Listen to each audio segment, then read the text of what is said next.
What's interesting about the clinical residency approach is that not only do the student teachers learn a tremendous amount in this very supportive setting, but the mentor teachers are also learning and having an opportunity to demonstrate their leadership, to share what they know, to use their expertise, which is exciting. It keeps people in the career longer because they want to be able to share their expertise, and they will tell you they're learning too.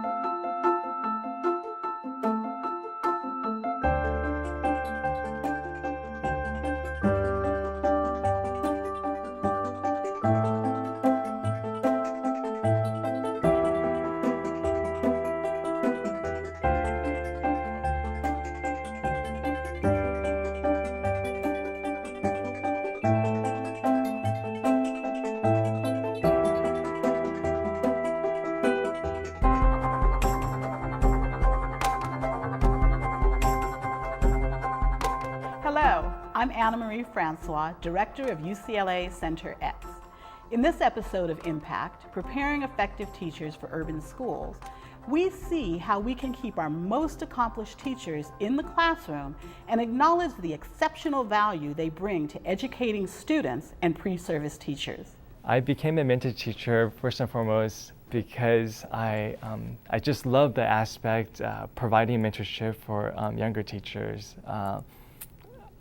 Teaching such a deep joy and passion of mine that for myself, if I didn't have mentor teachers, I wouldn't be where I am. I wouldn't know what I know today. So the teacher education in inner city has been so difficult, and I wanted to be able to give a real life experience that's authentic and deep for the grad students at UCLA. The goal of the UCLA Impact Program is to prepare highly qualified community teachers and urban school teacher leaders through a residency program that couples apprentices with a master teacher, which we call mentors, and they work alongside one another in a gradual release co-teaching experience for a full year. When we identify UCLA Impact Mentors, it's really a partnership process between the school sites and the administrators, our UCLA Teacher Education Program faculty advisors, and the relationships that we have. The Impact Program's process for choosing mentors is we first approach the principals at the schools where we know that they have best practices and we want to place apprentices. And we approach those principals and give them an overview of the program. I'll usually go meet with them, and then we'll ask them for recommendations. Which of your teachers do you think would make a strong candidate, given that this is what we're looking for and these are the requirements of the program? So they give us a list of names. And then we'll invite those mentors or those potential mentors to come to a small group interview. And we have those on a couple of consecutive Saturdays, usually. And the mentors will get together. We'll ask them a few questions about their practice. We'll show them a video of a new teacher presenting a lesson, and we'll ask them to give some written and some oral feedback and to discuss it. And so we will sit and sort of observe that process. From that small group interview, then we will extend invitations to people who we think might be a good fit, and we will schedule a time to go out into their classrooms and do an observation. And see what their practice looks like, whether or not it matches the pedagogical and philosophical beliefs that we are supporting in our program. And then also, how do they relate to the students? And will that be a good model for our apprentices? One of the components that we feel is really critical to our mentor program is that we really see them as co-instructors for our apprentices, because our apprentices spend so much time in the field. We're looking for people who've got strong content knowledge.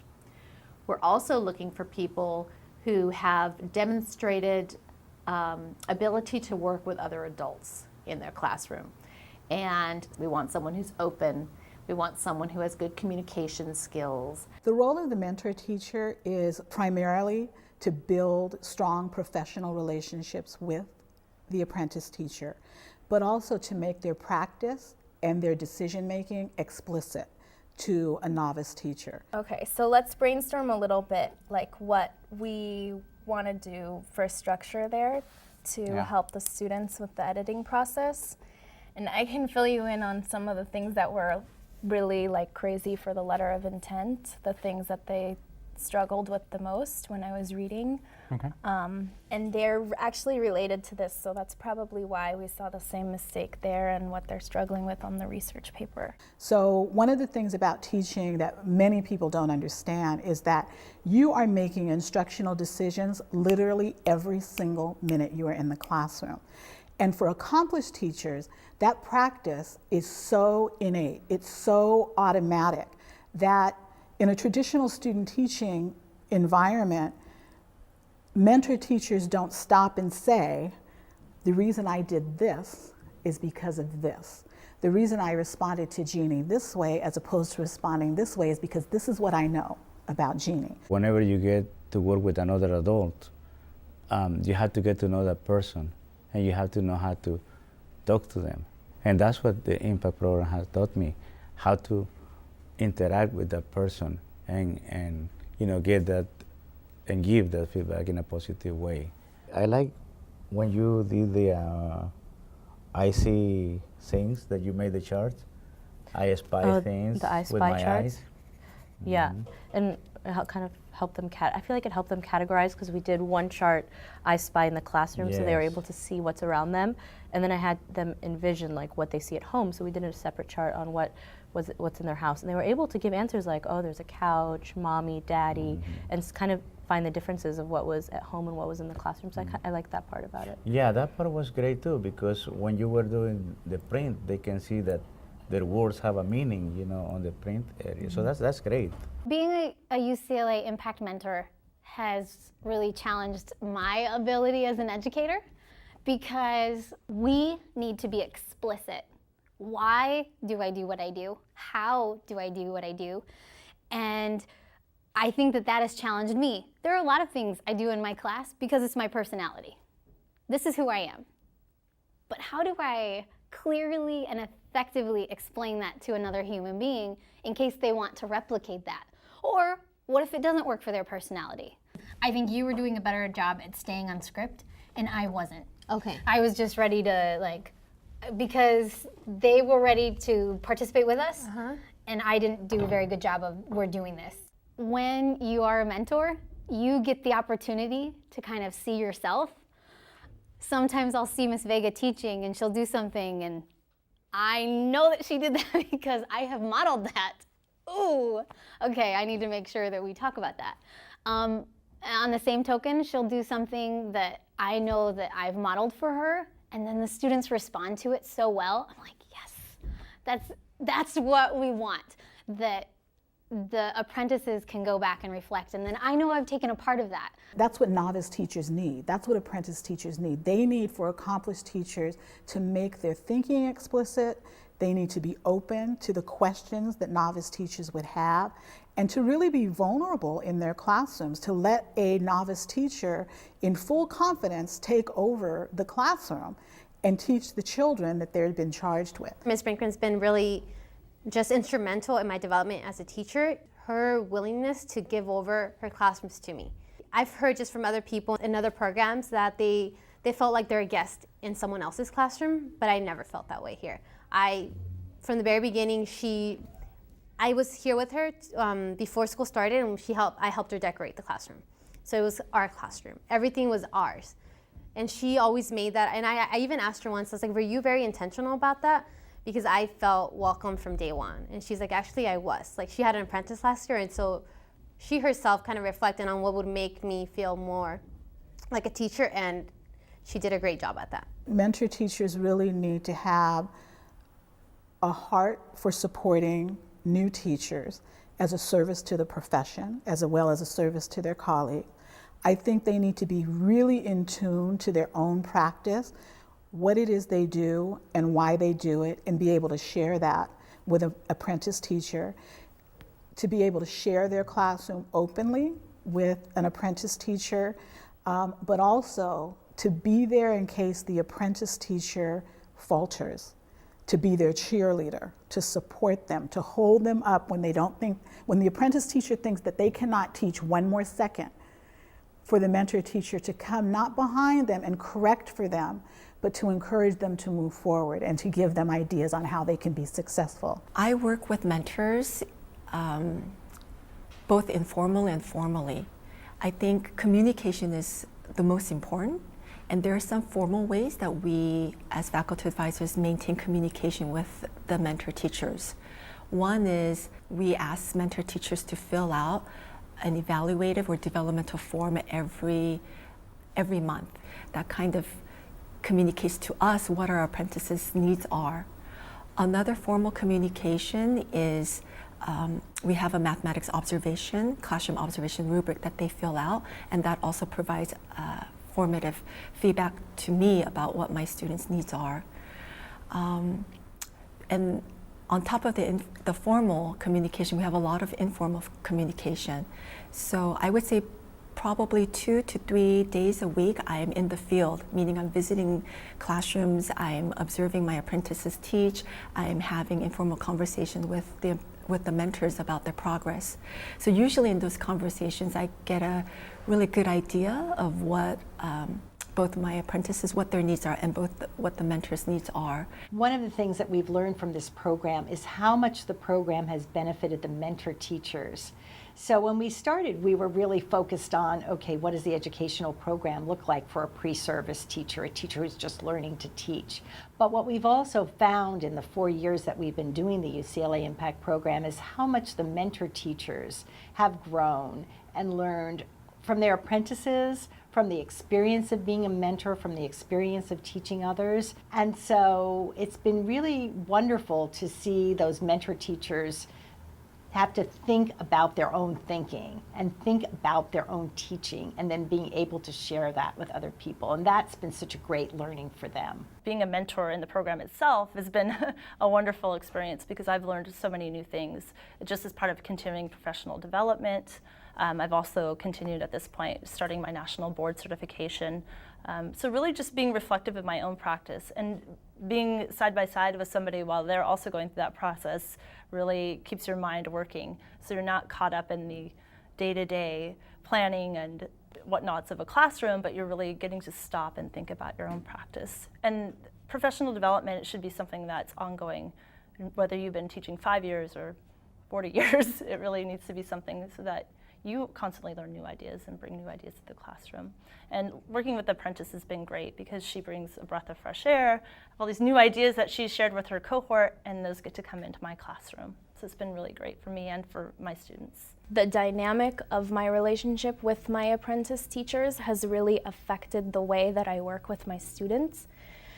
And the reason why is because when you're talking to another adult, you don't want to have a power dynamic, especially if it's a mutual learning situation. And you have to be really careful about the language that you use, and you have to be really careful about the way that you ask questions and the way that you initiate certain conversations. And the reason why you're so careful is because you want to make sure you're being respectful, and you want to make sure that that person continues to feel comfortable working with you.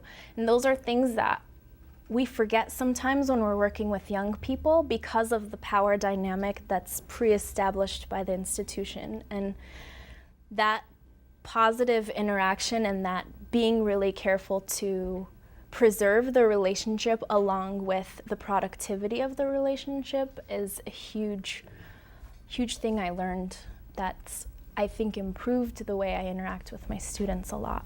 It's refreshing to be a mentor teacher. The energy that the apprentices bring in, the knowledge, the enthusiasm, it's a great way to reinvigorate yourself. And I think she's brought a lot of enthusiasm, a lot of new ideas and new lessons. We try to co-teach, and we meet in the mornings and we plan, and she'll always have something to add to a lesson. So I think that's what I really enjoy. Ever since I started working with the mentees, as I was kind of learning to help them reflect, I started reflecting on what I do. And so I think that through reflection, I've been able to see things that in the strategies that I use, that I can kind of get rid of the ones that don't work, and I can kind of use the ones that work, but in a more efficient way than before. I don't keep trying the same thing over and over if it's not working. They learn as they articulate their practice. They learn from the student teachers who are bringing new methods and new techniques from their own training. So it's a win-win where knowledge grows for everyone in the project and for the profession as a whole. Our mentor teachers undergo a lot of professional development, not only around their own pedagogy, but also how they support their apprentices. So one of the ways that we want to make sure that they feel supported is through the Methods with Mentors class or professional development. And it's a combination of having them spend time co-learning and co-sharing with their apprentices, where they are presenting methods, sharing their own methods around either science or math or elementary and ECE instruction, dialoguing and investigating what that might mean for their own practice and the apprentice's practice, spending time thinking about what does that look like in classroom instruction and how might that influence their classroom practice and lesson planning. In Methods with Mentors, I have learned how to speak to my apprentice. I've also learned what kind of feedback she's looking for and how to be explicit about what I'm doing. A lot of what we do in teaching sometimes feels natural, but there's theory behind it. And it's really made me cognizant of what I'm doing and why I'm doing it. Classroom management techniques, lesson planning, things that I thought everybody knew how to do. So I'm definitely a lot more aware, and I'm able to articulate that to my apprentice. I was being taught how to share what I know, and also learning how to become a coach and distinguishing the difference between being a coach and being a consultant and being somebody who's just going to say, this is how you do things, to help the people that I work with somewhat through reflection, to help them see their own vision and to help them come into their own teaching. The mentor forums and collaborating with my colleagues has been really fantastic. Mentor teachers are not only teaching classrooms, where a lot of us are on adjunct committees as leads, but having the space to talk about what is working with our apprentices, what is not working, and also just to vent sometimes really provides a healthy atmosphere. Of course, we're trying to frame it in a positive manner, so the mentor forums has been very helpful. Really reinforcing the fact that we value the mentor's expertise and what they can bring to our apprentices, and in that it's not just the faculty advisors who are the ones that are teaching methods, that we really believe that the mentors are a critical piece in that, and that by bringing them to this Methods with Mentors professional development, that's highlighting their expertise in that area. Last year, it was very heavy on cognitive coaching, which I had never been exposed to cognitive coaching. So when I first heard it, I just thought I just couldn't wrap my head around it. Cognitive coaching is such a critical piece to our program. It has over 20 years of research behind it as far as a way, one of the most effective ways to help teachers build their teacher efficacy, which we know is one of the critical pieces for teachers to be successful, not only feel successful for themselves and have that satisfaction, but also for their students. The cognitive coaching sessions, what you'll be seeing today with Carrie is that you'll see us catching up briefly, and then you'll see us probably doing a reflective map conversation. Carrie will be observing a lens that I identify called craftsmanship. Evan and myself will be having a conversation about a lesson that Evan taught. So today we did something new. We did mini lessons in a station format. Yourself, me, Bruin Core Tutor, and a city year. We had 20-minute stations. and I wanted to know, how did it go for you? Yeah. I definitely liked the station format. I liked that I was able to see multiple groups of students in a smaller setting, so I felt it was a lot more personal to be teaching the content in that way. Unfortunately, the 20-minute blocks they went by too quickly, and I found myself having a hard time pacing the structure of the concepts I was going to teach. So the structure for you, the small group format was, you really appreciated the size. You mentioned that the content itself was tricky because of the time constraints. What might be one idea that you would do differently next time? So next week when we see the students again, what might you do differently? One thing that I definitely wanted to do today that I wasn't able to was prepare questions for the students. So I had my content, I knew what my goals were and my objectives, but I didn't have a solid group of questions to ask the students. So I found myself having to come up with questions on the fly and wing it. And oftentimes formulating the questions and waiting for responses was taking up a bulk of the time. So having questions ready, prepared, almost like a script or a repertoire of tools that would really enhance your conversation with the students. From there, I'll coach Evan through a reflection map, and then at the end of that conversation, Evan would then become the observer, and then Carrie and myself will have a reflective conversation about how our coaching went.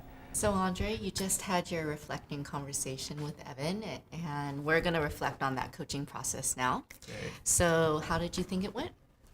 I think it went fairly smoothly, even though it was a speed round, but it was really smooth. I think having Evan articulate his thoughts clearly really enabled me to give him a little bit more guidance and direction of where he might want to go. When they have that structure of relying on their cognitive coaching, they can say to the apprentice, oh, it looks like you might need some coaching, or it looks like you might need some consulting, and being really clear about what those different roles might be. One of the ways I've seen that benefit our school is that our chemistry teacher, who was herself a strong teacher, she's been going through the national board process for a number of years, and one of the areas that she struggled with was self-reflection. And I think by having to ask her mentees questions about how they would improve their instruction, that she began to internalize that method. She also began reaching out to other teachers to have them come and observe her and participate in coaching her, even though they hadn't been formally trained. So all of that self-reflection, I think, led her to be a stronger teacher, and this year she just passed her national boards. It's important to have teacher leaders at our school sites, especially at a pilot school and a public school. Oftentimes, principals, assistant principals, and counselors, just because of the demands of their schools, they might have blind spots that they don't see about their classroom teachers. Teacher leaders were able to bridge that gap. We're in the classrooms every day, and we get to also go to the administration meetings. Given that we provided support for release time, that's been really helpful to bridge the gap between the classroom and a classroom teacher practicing and the administrative structure. And additionally, we have shared leadership. Teacher leaders knows what's best for our classrooms, for our faculty, and also for our parents and families. So having this teacher leadership model, the leads were able to really advocate for ourselves and our families, and we share with the administration what we need and how they can support us. Versus in our traditional school settings, the principals and admin, they tell us what they want to do, and sometimes it's their way or no way. So having a distributed leadership has been really healthy. What we hope these teachers come away with is a greater understanding of themselves as leaders. Sometimes as a classroom teacher, it can be difficult to see yourself in a leadership role until you're actually in it, in an administrative role or a coordinator role. And that may be too late to really develop some of those skills because you're often on the ground running and you don't have time to stop and breathe. So for these teachers many of them are still in the classroom, it gives them the opportunity to really develop their identity as a leader in places that are safe, in ways that they can experiment and see what fits and what might not fit, so that when they do take on leadership roles, whether they're still as a classroom teacher or outside of the classroom, they have a sense of who they are as a leader and can carry that forward with other groups that they're working with. I think that I've gained a lot not only in my teaching mentees, the people in the program, but also with my students, because I started using the techniques that I'm learning with my own students, and they definitely work. A census is a collection of information about what? A population. What do we call a collection of information about a sample? Survey. What is it again? Survey. All right, so what do we call a collection of information about a sample? Survey. Okay. Every year has been a very different experience for me, but yet every experience has been very positive, and I feel that I'm such a much better teacher overall than when I started. The fact that I teach, it's because I love learning myself, and I love to help others learn.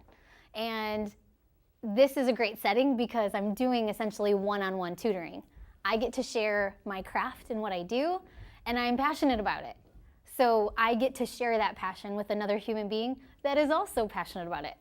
I would like to say that my mentor last year was just a great person. The best thing she gave me was just supporting me, giving her opinions and feedback on how I was doing, but really letting me do what I thought was best, so I could see if it really was best or if maybe I didn't know really yet what was best. And so I think that would be, I would thank her for that, definitely. I would really like to tell my mentor that I'm very grateful. She was very honest. She never played it. She never said that it was going to be easy, that teaching is easy. When I was with her, it was very real, the experience. The planning, the lesson planning, I mean, in the back at some point we had a stack of piles of papers, but she realizes, you know what, I want to change that, but that is the reality of being a teacher. And then in my classroom now, I have a stack of papers. I'm doing much better, so I share my strategies with her, but I realize it is part of being a teacher. You're not going to be perfect.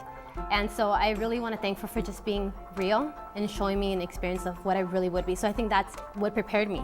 I knew what it was like, and I learned from that, and I try to improve for my teaching. Teacher residency programs allow accomplished teachers to improve their effectiveness in practice by serving as a mentor for an apprentice teacher. I'm Anna Marie Francois.